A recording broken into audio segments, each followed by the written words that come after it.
Bonjour tout le monde. Toujours dans le cadre de l'enseignement à distance, durant les vidéos précédentes, nous avons vu les instructions de base. La vidéo d'aujourd'hui, nous allons traiter une séquence intitulée la structure ou bien les structures de contrôle de base. Donc, avant d'aborder ces structures-là, nous traiterons ensemble une activité. Cette activité-là, elle contient deux questions. La première question est comme suit. Donnez l'algorithme somme qui permet de calculer la somme de deux nombres entiers nommés A et B. C'est-à-dire, notre but est d'élaborer un algorithme permettant de calculer la somme de deux nombres entiers qu'on va nommer A et B. La deuxième question, on souhaite élaborer un algorithme qu'on va appeler ou bien qu'on va nommer maximum permettant de retourner le maximum de deux données numériques saisies par l'utilisateur.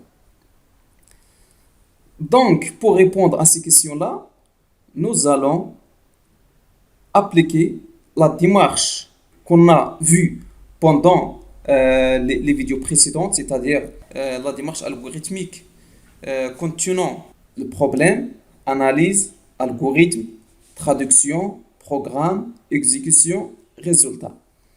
Donc, on passe maintenant à la solution, c'est-à-dire la solution de la première question. Commençons par l'analyse. Analyse du problème. Donc, les données connues sont le premier nombre et le deuxième nombre, c'est-à-dire nombre A et nombre B. Le résultat souhaité, ou bien résultat cherché, c'est la somme de A et B. La somme, le traitement, c'est S est égal à plus B. Donc, à partir de cette analyse, il est facile d'élaborer l'algorithme correspondant à cette analyse. Donc, l'algorithme est comme suit. Algorithme, on a dit selon l'énoncé de la question, cet algorithme est appelé somme. Les variables, la réservation des cases mémoire qu'on va utiliser, on a besoin de trois cases mémoire.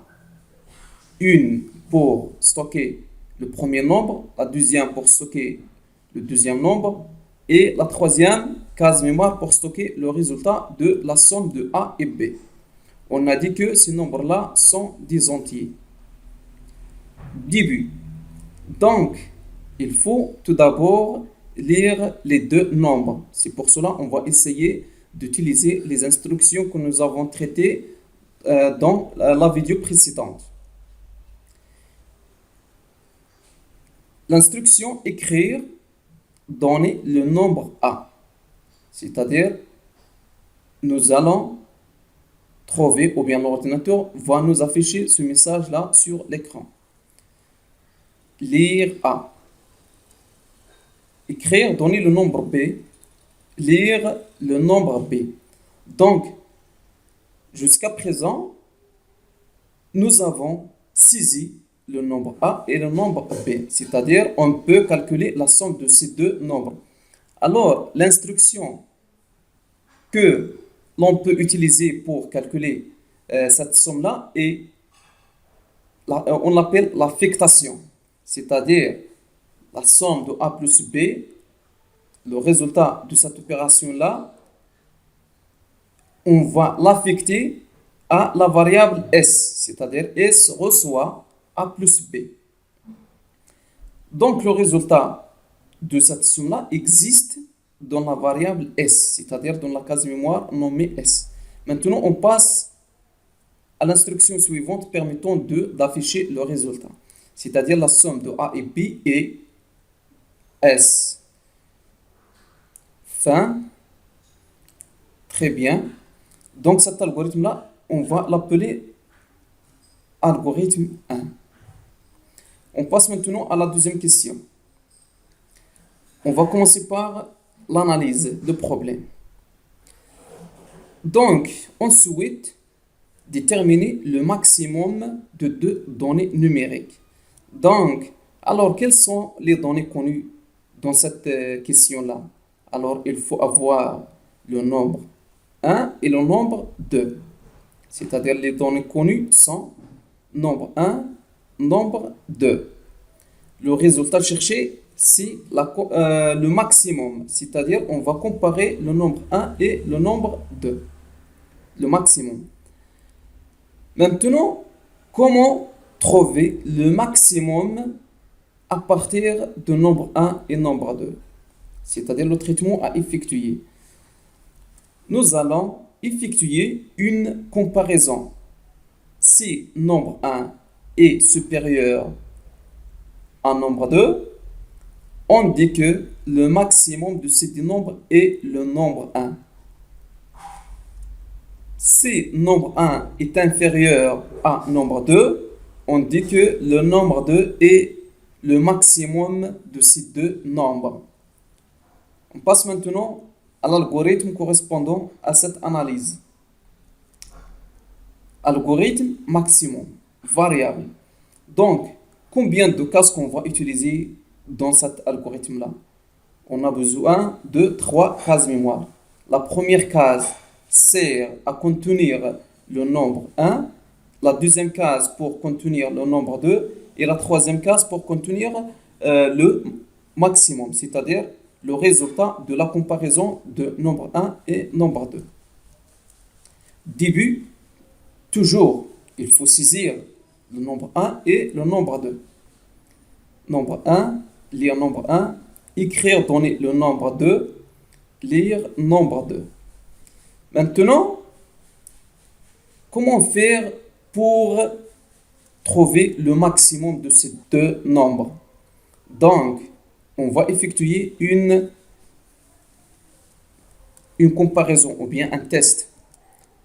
Si nombre 1 est supérieur à nombre 2, alors le maximum c'est nombre 1, c'est-à-dire la case mémoire nommée max va recevoir le contenu de nombre 1. Sinon, c'est-à-dire dans le cas où la condition n'est pas vérifiée, c'est-à-dire nombre 1 inférieur à nombre 2.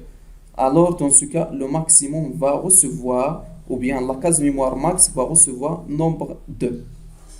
Fin ci, c'est-à-dire fin de ce test. Maintenant, on passe à l'instruction suivante, c'est-à-dire l'instruction qui permet d'afficher le résultat de ce test. C'est-à-dire, après avoir effectué ce test, si ce test-là, ou bien si cette condition est vérifiée, alors cette instruction qui va, ou bien qui sera exécutée. Sinon, l'ordinateur passe à l'instruction suivante, c'est-à-dire à cette instruction-là. Donc, par la suite de cette vidéo-là, nous allons utiliser ces instructions-là. Max reçoit nombre 1 et max reçoit nombre 2. C'est pour cela que je vais nommer cette instruction-là comme instruction 5. Et cette instruction-là, je vais la nommer comme instruction 6. Donc, on va appeler cet algorithme 2. On passe maintenant à la suite. L'organigramme, c'est-à-dire à partir de cet algorithme-là, on va essayer de schématiser un organigramme correspondant. Début, il faut lire nombre 1, nombre 2. Après, on va effectuer un test, la comparaison nombre 1 supérieur à nombre 2. Dans le cas où cette condition est vérifiée, c'est-à-dire on va choisir ce chemin-là, c'est-à-dire max va recevoir nombre un. Dans le cas, nombre un n'est pas supérieur à nombre 2, on va parcourir ce chemin-là. Donc, c'est-à-dire, Max va recevoir nombre 2. Max va recevoir nombre un si cette condition est vraie. Sinon, Max va recevoir nombre 2 si cette condition-là n'est pas vérifiée. Alors, cette structure-là, on l'appelle l'organigramme d'un algorithme.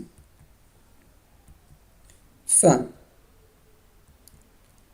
On passe maintenant à une analyse de ces deux algorithmes. L'algorithme 1, les instructions de l'algorithme 1 sont exécutées l'une à la suite de l'autre, de façon séquentielle, c'est-à-dire toutes les instructions de l'algorithme 1 seront exécutées. Alors, on exécute d'abord la lecture de nombre A, puis la lecture de nombre B, puis le calcul de la somme et enfin l'affichage de résultats de calcul. C'est-à-dire, toutes les instructions qu'on a dans l'algorithme 1 seront exécutées, une à la suite de l'autre. On ne peut pas omettre une instruction. Alors, cette structure-là, c'est-à-dire la structure dans laquelle toutes les instructions sont exécutées, est appelée la structure séquentielle. On passe maintenant à l'algorithme 2. Dans l'algorithme 2, vous pouvez remarquer qu'avant d'exécuter l'instruction 5 et l'instruction 6, vous aurez à vérifier la condition nombre 1 supérieur à nombre 2. C'est-à-dire, pour savoir quelle est l'instruction qu'on va exécuter, est-ce qu'il s'agit de l'instruction 5 ou bien l'instruction 6, il faut tout d'abord voir le résultat de cette condition-là. Si cette condition est vérifiée, alors l'instruction 5 qui sera exécutée et l'instruction 6 sera ignorée. Sinon, c'est-à-dire dans le cas où cette condition-là n'est pas vérifiée, alors l'instruction 5 sera ignorée et l'instruction 6 sera exécutée. Dans ce cas, une instruction qui va s'exécuter, soit instruction 5, soit instruction 6. Alors, on dit que la structure de cet algorithme est une structure alternative. Merci pour votre attention.